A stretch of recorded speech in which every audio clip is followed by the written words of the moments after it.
അർച്ചനയ്ക്കും സച്ചിക്കും ഒരിക്കലും ഒരു കുഞ്ഞുണ്ടാവില്ല.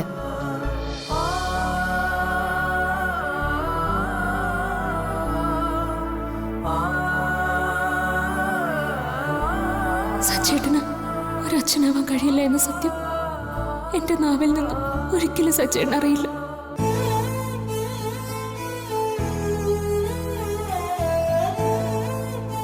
അർച്ചനെ അത് അറിയിച്ചു കഴിഞ്ഞാൽ വല്ലാതെ തകർന്നു പോകും. പാവം, എന്റെ കുഴപ്പം കൊണ്ടാണ് കുഞ്ഞുങ്ങളുണ്ടാവാത്തതെന്ന് അവൾ വിശ്വസിച്ചോട്ടെ.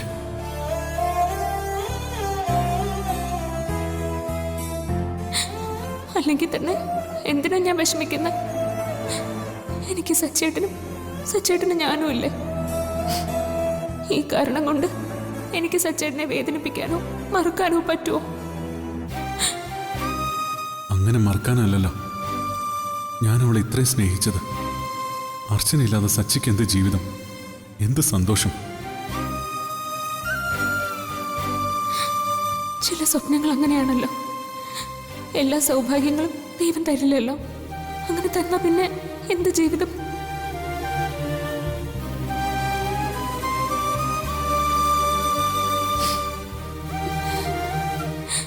എനിക്ക് സച്ചേട്ടനെ ഇനിയും കൂടുതലായി സ്നേഹിക്കാൻ ഒരവസരം കൂടി തന്നതാവൂ ഈശ്വരൻ. ആ അവസരം നഷ്ടപ്പെടുത്തരുത്. ഞാൻ ഇനി ഒരുപാട് അർച്ചനെ സ്നേഹിക്കണം എനിക്ക്.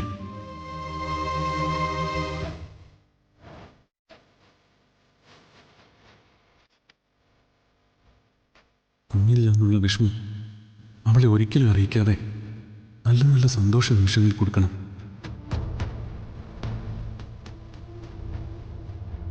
കുഞ്ഞെന്നുള്ള കാര്യം സംസാരിക്കേണ്ട ഒരു സാഹചര്യവും ഇനി ഞാൻ ഉണ്ടാക്കില്ല. എപ്പോഴെങ്കിലും സച്ചേട്ടനെല്ലാം അറിഞ്ഞോ എൻ്റെ സ്വപ്നങ്ങൾ കൂടി തകർത്തെന്ന് പറഞ്ഞ് വിഷമിക്കും. അതെനിക്ക് താങ്ങാൻ കഴിയാത്ത വിഷമമാണ്. അങ്ങനെ ഒരു വിഷമം ഒരിക്കലും എന്നിലേക്ക് വരാതിരിക്കട്ടെ. ഇനി മുന്നോട്ടുള്ള കാലം അർച്ചനയെ ചേർത്ത് പിടിക്കണം എനിക്ക്. ഞങ്ങളുടെ ഇടയിലേക്ക് ആരും വരാനില്ലെന്ന ബോധ്യത്തോട് തന്നെ. ആ ബോധ്യം എനിക്ക് ഉറപ്പുള്ള കാലത്തോളം ഞങ്ങളെ ഒരു തരത്തിലും അകറ്റാൻ ആർക്കും കഴിയില്ല.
സച്ചേട്ടൻ രാവിലെ എവിടെ പോയി?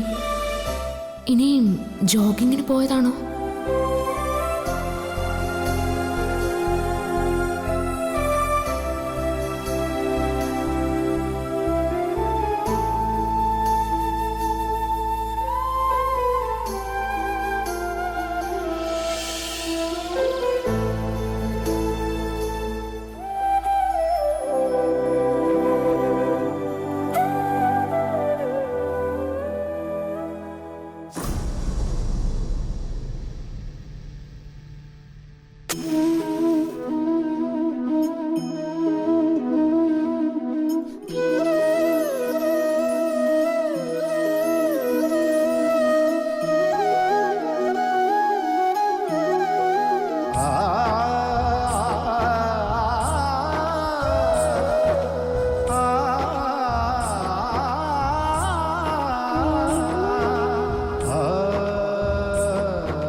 സച്ചേട്ടാ, സച്ചേട്ടൻ എന്താ പതിവില്ലാതെ? താനല്ലേ എന്നും വിളക്ക് കൊളുത്തുന്നേ. ഇന്ന് ഞാനാവട്ടെ എന്ന് കരുതി പ്രാർത്ഥിച്ചോ.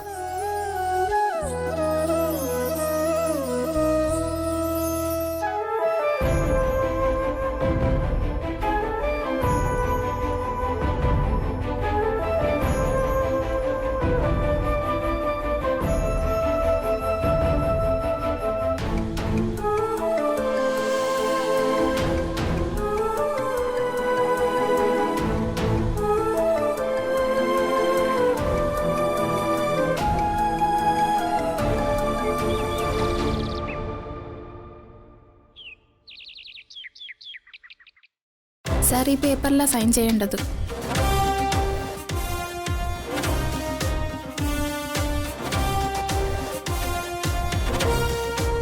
Thank you sir.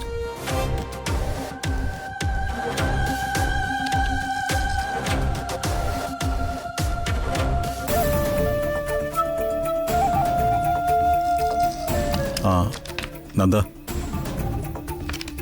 ഇത് നോക്കി. ഞാൻ എത്ര ടാലിയൊക്കെ നോക്കിയിട്ടും നടക്കുന്നില്ല.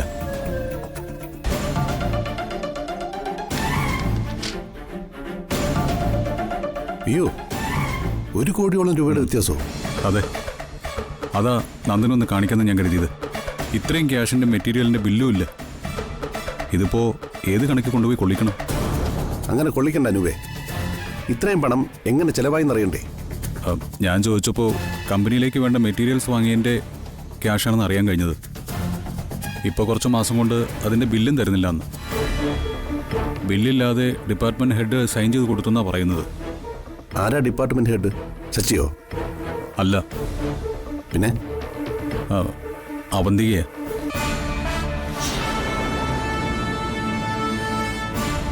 ഇതിപ്പോൾ ഇത്രയും ഹ്യൂജ് എമൗണ്ട് എന്ന് പറയാം. ഇത്രയും എമൗണ്ട് ഇല്ലാത്തതുകൊണ്ട് നന്ദ, ഒരു പ്രോപ്പർ അക്കൗണ്ടന്റ് ഇല്ലാതിരുന്നുകൊണ്ട് എല്ലാം താളം തെറ്റി കിടക്കുക. പ്രശ്നം ഇതൊന്നുമല്ല. ഈ ഫയലുകളിൽ എല്ലാത്തിലും സേതുവങ്ങളുടെ സൈൻ വേണം. ഇത്രയും വ്യത്യാസമുള്ള ഫയലുകൾ ഞാൻ എങ്ങനെയാ അങ്കിളിൻ്റെ കൈ കൊണ്ട് കൊടുക്കുന്നത്? അങ്ങനെ കൊടുത്താലും അദ്ദേഹം എന്ത് കരുതും? അനൂപിന്റെ കയ്യിലുള്ള ബില്ലുകൾ വെച്ച് അനൂപ് ടോട്ടൽ ചെയ്താൽ മതി. എന്നിട്ട് ഇത് ഉറപ്പായും അച്ഛനെ കാണിക്കുകയും വേണം. അദ്ദേഹം ചോദിക്കുമ്പോൾ ഉള്ള കാര്യം പറയണം. അങ്ങനെ ഉണ്ടായാൽ പിന്നെ അവന്തിക അത് ബാധിക്കില്ലേ? ബാധിക്കട്ടെ. സമാധാനം അവൾ തന്നെ പറയട്ടെ. അവളുടെ തെറ്റാണെങ്കിൽ പിടിക്കപ്പെടട്ടെ. അതിന് അനൂപ് ടെൻഷനാവേണ്ട കാര്യമൊന്നുമില്ല. അനൂപേ, തെറ്റാര് ചെയ്താലും തെറ്റ് തന്നെയാ. ഇതും പറഞ്ഞ് ഞാൻ അവന്തികയോട് വഴക്കിന് പോകുന്നതല്ലേ നല്ലത്. അച്ഛൻ നേരിട്ട് തന്നെ അവളോട് കാര്യങ്ങൾ ചോദിച്ചറിയുന്നതാ. ബിസിനസ്സും കുടുംബവും തമ്മിൽ യാതൊരു ബന്ധവുമില്ല. അത് അവന്തികയായാലും ശരി, ഈ ഞാനായാലും ശരി.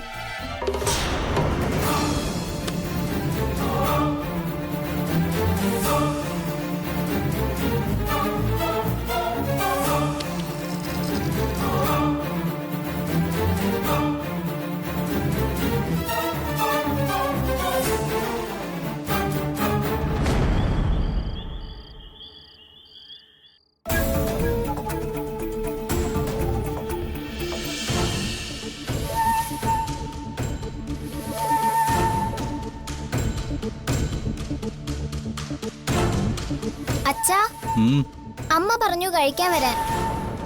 അമ്മയോട് കഴിച്ചോളാൻ പറ. അച്ഛൻ പിന്നെ കഴിച്ചോളാം. അച്ഛൻ ഇത് തന്നെ പറയുന്നും സമ്മതിക്കരുതെന്നും കയ്യോടെ കൂട്ടിക്കൊണ്ട് ചെല്ലാനോ അമ്മ പറഞ്ഞു. മോളെ, അച്ഛന് ഈ ഫയലുകൾ നോക്കി തീർക്കാനുണ്ട്. അത് കഴിഞ്ഞിട്ട് അച്ഛൻ വന്ന് കഴിച്ചോളാം. ആ കൊള്ളാം. നീ അച്ഛനെ കഴിക്കാൻ വിളിക്കാന്ന് പറഞ്ഞിട്ട് ഇവിടെ വന്ന് കഥയും പറഞ്ഞു നിക്ക. അതിന് ഇദ്ദേഹം വരണ്ടേ? ഞാൻ നിർബന്ധിച്ച് വിളിക്കായിരുന്നു. അനുബേട്ട, എഴുന്നേറ്റ് വന്നേ. ദേ, അച്ഛനും അമ്മയും അവിടെ കാത്തിരിക്കുക. ഇത് നാളെ തന്നെ ക്ലിയർ ചെയ്ത് സൈൻ മേടിക്കാനുള്ള ഫയലാ മീരെ. പക്ഷേ എത്ര ടാലിയൊക്കെ നോക്കിയിട്ട് നടക്കുന്നില്ല. 1 കോടി രൂപയുടെ വ്യത്യാസമാണ് കാണുന്നേ.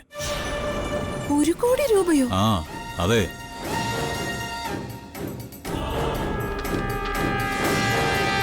എന്താ അമ്മേ? ഇവനെ വിളിക്കാൻ ഇങ്ങോട്ട് വന്നവരാരും അങ്ങോട്ട് തിരിച്ചു വന്നില്ല. അതുകൊണ്ടാണ് എന്താ സംഭവം എന്ന് നോക്കാൻ വേണ്ടി വന്നു. അനുബേട്ടന്റെ കണക്കൊക്കെ തെറ്റി. ഇപ്പൊ 1 കോടി രൂപയുടെ വ്യത്യാസം ഓഫീസിലുണ്ടെന്ന്. എന്റെ കണക്ക് തെറ്റിയതൊന്നുമല്ല. ആ അവന്തിക ഓഫീസിൽ നിന്ന് അടിച്ചു മാറ്റിയ കാശാ അത്. അയ്യോ, കമ്പനിയിലേക്ക് വരേണ്ട 1 കോടിയോളം രൂപ അവന്തിയെ എടുത്ത് തിരിമറി നടത്തിയിട്ടുണ്ട്. ഞാൻ ഈ ഫയലുകളെല്ലാം നോക്കിയപ്പോഴാണ് അത് മനസ്സിലായത്. ഇത് ഞാൻ ചെന്നതിന് ശേഷമുള്ളത്. അങ്ങനെയാണെങ്കിൽ ഇതിനു മുമ്പ് എത്രമാത്രം ക്യാഷ് അവൾ തട്ടിയെടുത്ത് കാണും.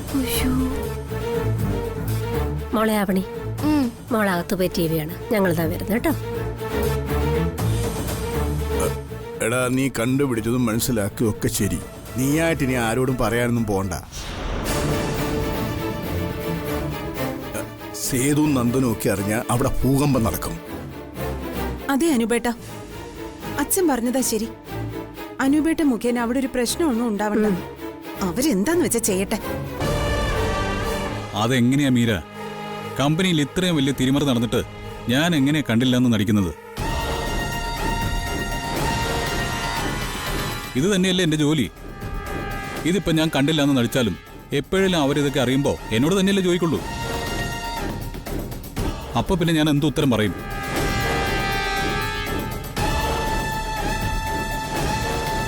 അപ്പൊ എന്തേലും കള്ളം പറയാം.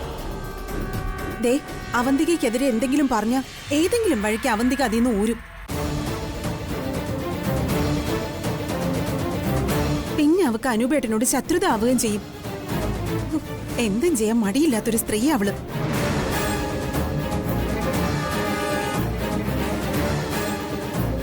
ഇത്രയും പൈസയുടെ ഒക്കെ തിരിമറി അവള് നടത്തിയിട്ടുണ്ടെങ്കിൽ ഒന്ന് ആലോചിച്ച് നോക്കിയേ അവളുടെ ഒരു ധൈര്യം. ഇതറിയുന്നതോടെ ആ വീട്ടിലുള്ള എല്ലാവരും അവന്തികയ്ക്കെതിരാവും. ഇതെല്ലാം ഉണ്ടായത് അനൂപേട്ടൻ കാരണമാണെന്ന് ആവുകയും ചെയ്യും. സ്വസ്ഥതയോടെ ജീവിക്കാൻ അവള് സമ്മതിക്കില്ല.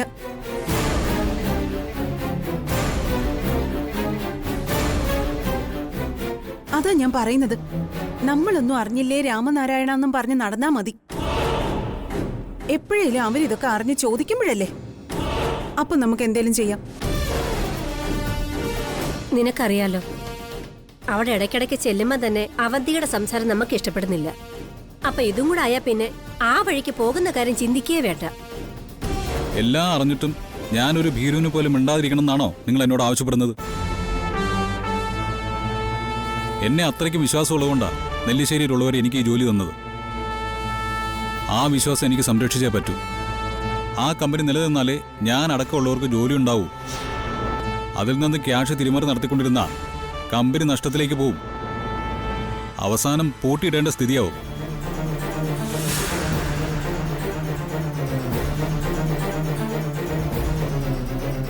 ഞാൻ കാരണം അത് സംഭവിക്കരുത്. നിങ്ങൾ പറഞ്ഞാലും ഞാനത് ചെയ്യില്ല. വാങ്ങുന്ന ശമ്പളത്തിനുള്ള കൂറും ആത്മാർത്ഥതയും എനിക്ക് കാണിച്ചേ പറ്റൂ.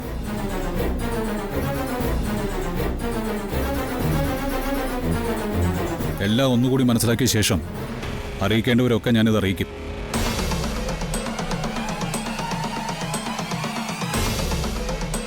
കള്ളം കപ്പലിൽ തന്നെ ഉണ്ടെന്ന് എല്ലാവരും ഒന്ന് അറിയട്ടെ.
നന്ദേട്ടനെ പോന്നു.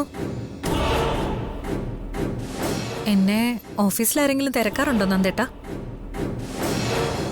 ആ, ഇന്നാരോ തിരക്കില്ലോ. ആരായിരുന്നു? ഏയ്, ആരും തിരക്കിയില്ല. എനിക്ക് തോന്നിയതാ. ഓ, കളിയാക്കിയതാണല്ലേ? നീ പോയേ പോയേ പോ. ഓ, ആ, ചായ എടുക്കട്ടെ നന്ദേട്ടന്?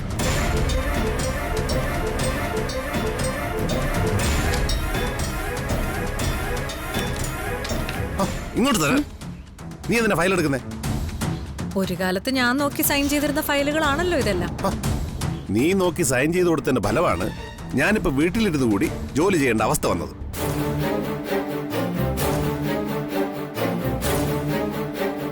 നന്ദേട്ടൻ ഇവിടെ ഇല്ലാതിരുന്ന സമയത്തെ സ്റ്റോക്ക് ക്ലിയറൻസ് ഒക്കെ എന്റെ ലാപ്പിൽ ഭദ്രമായിട്ടുണ്ട്. എന്തെങ്കിലും സംശയം ഉണ്ടെങ്കിൽ ചോദിച്ചാൽ മതി. വേണമെങ്കിൽ ഞാൻ സഹായിക്കാം. അയ്യോ വേണമെന്നില്ല. അച്ഛൻ പറഞ്ഞത് ഓർമ്മയുണ്ടല്ലോ, ഓഫീസ് കാര്യങ്ങളിലൊന്നും നീ ഇടപെടണ്ട. അതുകൊണ്ട് നിന്റെ സഹായമൊക്കെ ഈ വീടിനകത്ത് മതി. ഓഫീസ് കാര്യങ്ങളൊക്കെ നോക്കാൻ ഞാനും അനൂപൊക്കെ ഉണ്ട്. നീ തൽക്കാലം നല്ലോണം ഒന്ന് റെസ്റ്റ് എടുത്തോ. സ്വന്തം ഭാര്യയൊക്കെ വിശ്വാസം മറ്റുള്ളവരെ ആണല്ലോ. അതെ, നിന്നെ വിശ്വസിക്കാൻ പറ്റിയ ഏതെങ്കിലും ഒരു കാര്യം പറഞ്ഞേ കേക്കട്ടെ. അനൂപ് അർച്ചനയൊക്കെ ഈ കുടുംബവും ബിസിനസ്സും ഒക്കെ ഇനിയും വലിയ നിലയിലെത്തണമെന്ന് ആഗ്രഹിക്കുന്നവരാ. എനിക്ക് അവരെ വിശ്വസിക്കാനേ പറ്റൂ. വിശ്വസിച്ചോ? നല്ലോണം വിശ്വസിക്കണമെന്നേ ഞാനും പറയും. കാരണം പിന്നീട് ചതിച്ചു എന്നറിയുമ്പോ അത്രയ്ക്കും ദേഷ്യം തോന്നണമെങ്കിൽ ഇപ്പൊ നന്നായിട്ട് വിശ്വസിച്ചല്ലേ പറ്റൂ. നന്ദേട്ടൻ നോക്കിക്കോ, ഈ അനൂപ് എന്ന് പറയുന്നവൻ ചതിയനാ. ആദ്യം ജോലി കൊടുത്തപ്പോ അത് നിരസിച്ചു. രണ്ടാമത് അവന്റെ അച്ഛനെയും അമ്മയെയും റെക്കമെൻഡേഷന് വേണ്ടി പറഞ്ഞു വിട്ടു. അതെന്തിനാ? ജോലി വേണ്ടെന്ന ആദ്യത്തെ തീരുമാനം മണ്ടത്തരായി പോയിന്ന് അവന് തന്നെ മനസ്സിലായി. പലിശക്കാരുടെ ഇടയിൽ ജീവിക്കുന്നവർക്ക് പൈസ കാണുമ്പോൾ ഒരു വെപ്രാളം കയറും. ബാധ്യതകള് അവനെ കള്ളനാക്കുകയും ചെയ്യും. ഞാൻ ഈ പറഞ്ഞത് നന്ദേട്ടൻ ഓർത്തു വെച്ചോ. എന്നെങ്കിലും ഒരു ദിവസം ഇവിടെ എല്ലാവരും എഴുന്നേക്കുന്നത് അനൂപ് നമ്മുടെ കുറേ പണവുമായിട്ട് മുങ്ങി എന്ന വാർത്ത കേട്ടായിരിക്കും. പിന്നെ അവനെ കുറ്റം പറഞ്ഞിട്ടും കാര്യമില്ല. അവസരം ഇവിടെ ഉള്ളവർ തന്നെയല്ലേ ഉണ്ടാക്കി കൊടുക്കുന്നത്. അനൂപ് കൊണ്ടുവന്ന് അവിടെ നിൽക്കട്ടെ, അത് ഇനിയുള്ള കാര്യമല്ലേ. കമ്പനിയിൽ നിന്നും കുറേ പണത്തിന്റെ തിരിമറി നടന്നിട്ടുണ്ട്. അതിന്റെ ഫയലായത്. അനൂപ് ഒരു സംശയം എന്നോട് പറഞ്ഞപ്പോ ഞാൻ വെറുതെ ഒന്ന് ചെക്ക് ചെയ്ത് നോക്കി. അപ്പോ അതിൽ കുറെ വേരിയേഷൻസ് കാണുന്നു. അത് കണ്ടുപിടിക്കാൻ ഞാൻ അനൂപിനോട് പറഞ്ഞിട്ടുണ്ട്. അല്ല, നീ ആ ഓഫീസിൽ പോയ സമയത്ത് ഇതൊന്നും കണ്ടില്ലേ? അതോ ഇനി നീയാണോ ഇതിന്റെയൊക്കെ പിന്നിൽ?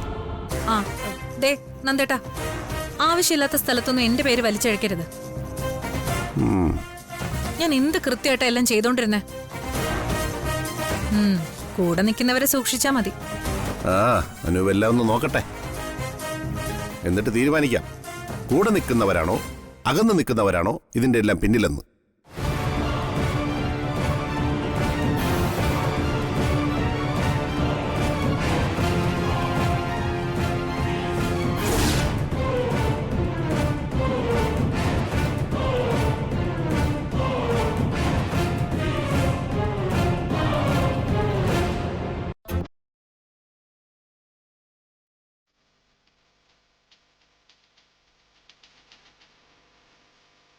കൂട്ടുകാരികളായിരുന്നവർ ഏട്ടത്തിമാരാകുമ്പോഴുള്ള പ്രശ്നം ഇതാ. എന്ത് പ്രശ്നം? ഞാൻ ഇത്ര ഈഗോ അടിച്ച് കാല് തിരുമ്മി തന്നിട്ടും അത് മനസ്സിലായില്ലേ? ഓ, ആ റിയാക്ഷൻ ആയിരുന്നു നിന്റെ മുഖത്ത്. വളരെ ശോകം കേട്ടോ. നീ കുറച്ചുകൂടി നന്നായിട്ട് അഭിനയിക്കാൻ പഠിക്കണം. ദേ മിണ്ടാതെ കിടന്നോളാം. ഏട്ടത്തിയാണെന്നൊന്നും ഞാൻ നോക്കില്ല. ഞാനിങ്ങനെ ഇരിക്കുന്നു നോക്കണ്ട. ദേഷ്യം വന്നാലേ ഞാൻ കച്ചറയാ, വേറും കച്ചറ. ദേ അപ്പൊ പിന്നെ ദേഷ്യം വരുത്തണ്ട. മോള് നല്ലോണം തിരുമേ മതി.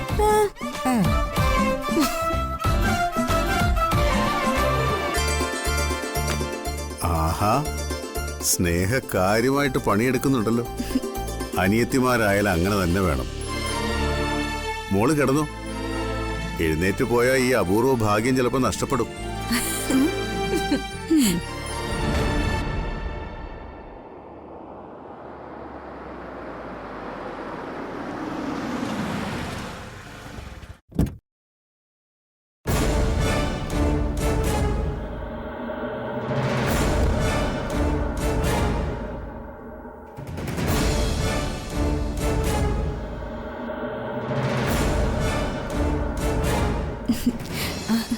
ആ അനൂപോ, ഇരിക്കെ.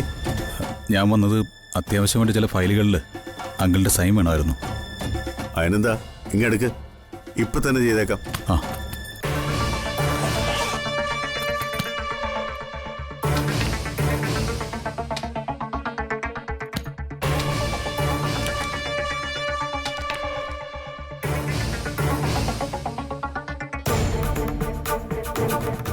ഫയലിൽ ഞാൻ അങ്ങനെ സൈൻ ചെയ്യാനോ? ഇതിലെ കണക്കുകളൊന്നും ശരിയല്ലല്ലോ. ആ ഞാൻ അതുകൂടി പറയാനാണ് വന്നത്. അങ്കിളും കൂടി കണ്ടിട്ട് ബോധ്യപ്പെടട്ടെന്ന് കരുതി.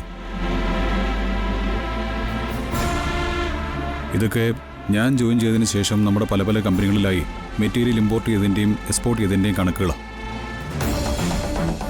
ഏകദേശം 1 കോടി രൂപയുടെ വ്യത്യാസം മെറ്റീരിയലുകളിൽ തന്നെ ഉണ്ട്.